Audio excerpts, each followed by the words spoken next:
Hello there, it's me, Lamer Gamer. Hope you're all doing well. Today's video is a walkthrough of the Sea of Thieves Tall Tale, The Stars of a Thief. If you're on this one already, you've already completed the Tall Tale, The Cursed Rogue. If you haven't, or you're still looking for the journals, I do have a video about that one in the link above.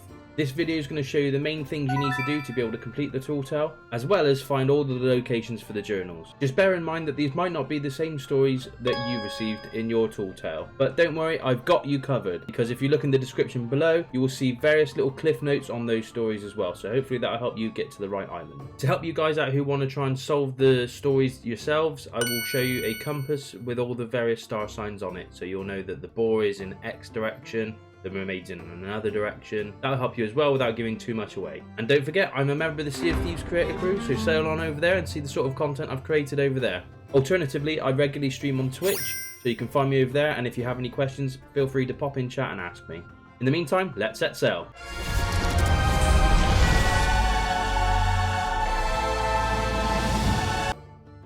So we're now on to the fourth Tall Tale of the Sea of Thieves series, which is Stars of a Thief. You'll need to sail to the North Star Sea Post and locate the journal on the table next to Suds to be able to start the Tall Tale.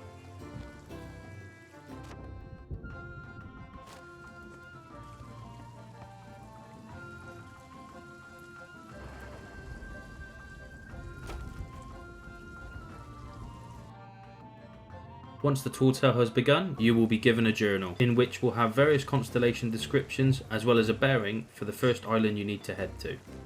In this case, it says we need to face the North Star and head to the island to the north. In this case, it was Rum Runner Isle.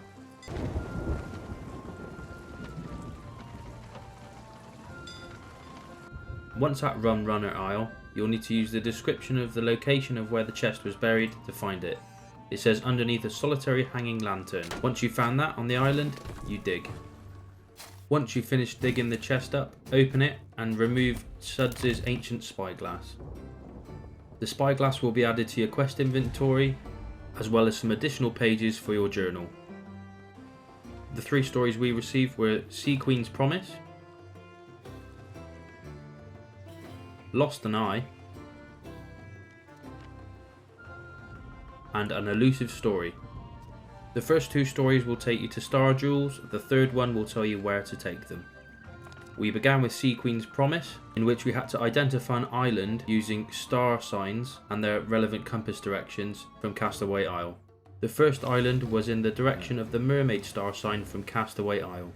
So once we'd located that in the sky, we associated that with a compass bearing. I had to do the same for the second star sign, which was the boar.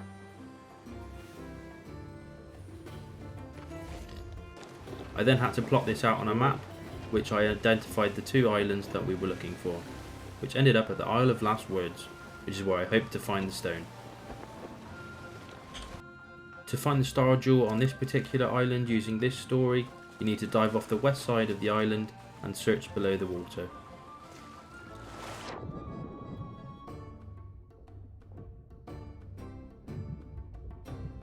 Once you've successfully located the star jewel, bring it back to the boat. I recommend putting it in the chest that you found the spyglass in, so that you can carry both star jewels at the same time. The second story added to the journal was Lost an Eye. This story had us looking for an island using the constellation associated with a character called One Eye. Upon looking in the journal, you can see that it is the shark.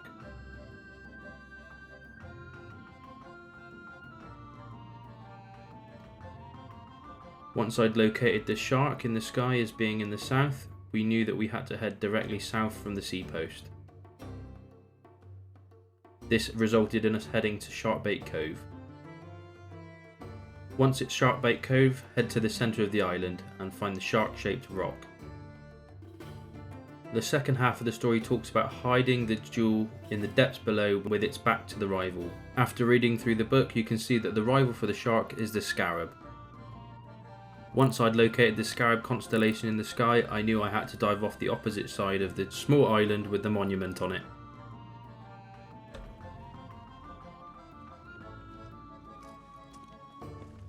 Once you're in the water, the star jewel shouldn't be hard to find, as it's just underneath a small archway below the water. Once you have the star jewel, return it to the boat and store it somewhere safe. The third story in the book, an elusive story, takes us in the direction of the fish from Snake Island to a new land. Once you've located the fish star sign in the sky, you can then chart your course to the new land. To those of you already familiar with the Tall Tale series, you will recognise this island as the uncharted island at coordinates N13. You will need to bring both star jewels ashore and find the underwater cave. This can be found off the north side of the island as shown.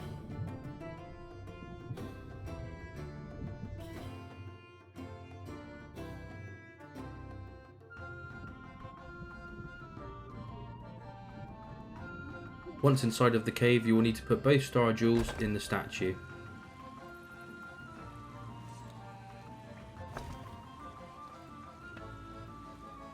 But do not forget to pick this up, as this will help you complete the rest of the tale. Once the statue opens up, pick up the totem and make a note of what totem you have. In this case we got the crab. You will then need to take the totem to its respective island. However, in this case the island for the crab is actually N13 itself. So all I had to do was turn around and place it on the pedestal, which then opened the vault.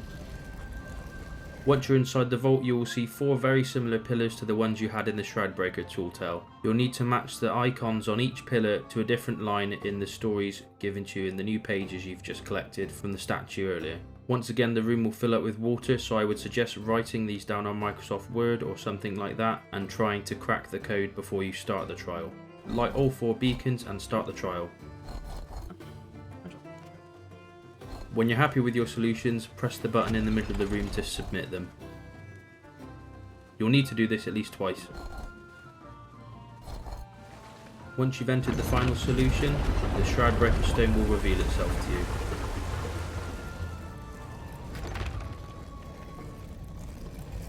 Collect the stone and return it to Suds at the North Star Sea Post.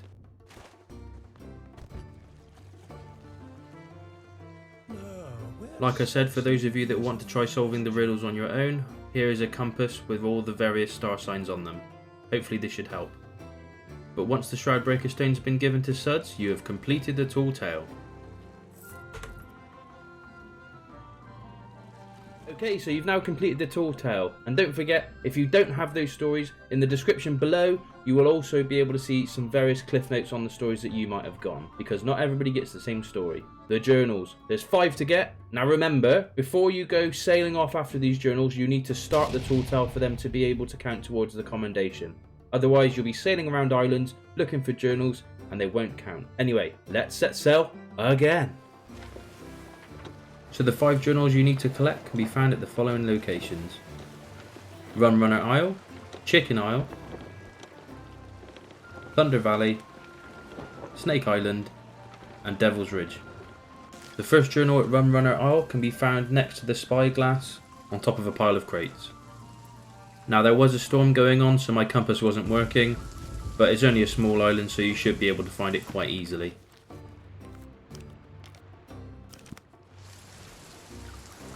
The second journal on Crescent Isle can be found by climbing up to the south side of the island on top of a giant rock.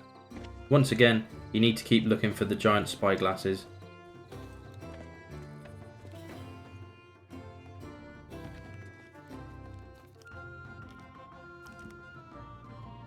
For the third journal, we head to Plunder Valley.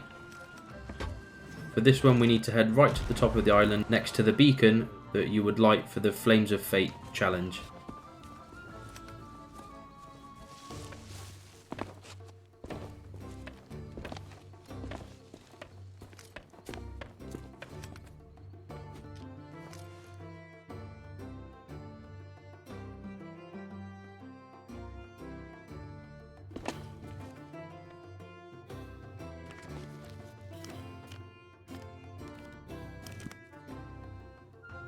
For the fourth journal, we head to the central island on Snake Island.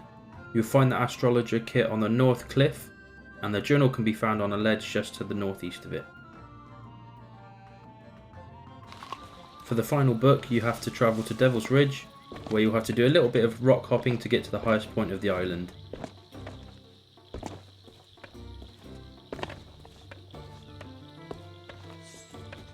You'll be able to find the journal underneath a couple of scrolls.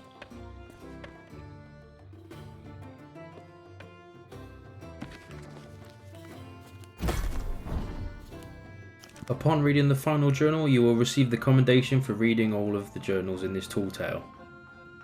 And there you have it, the Stars of a Thief tall tale completed to 100%. If you did the tall tale several times, you will also get the commendation for that as well. If you did like this walkthrough and want to see more like it, don't forget to hit the subscribe button, and if you want to get notified every time I post a video, don't forget to hit the little bell as well. You can also find me on other social media platforms like Facebook, Instagram and Twitter, and I also stream regularly on Twitch.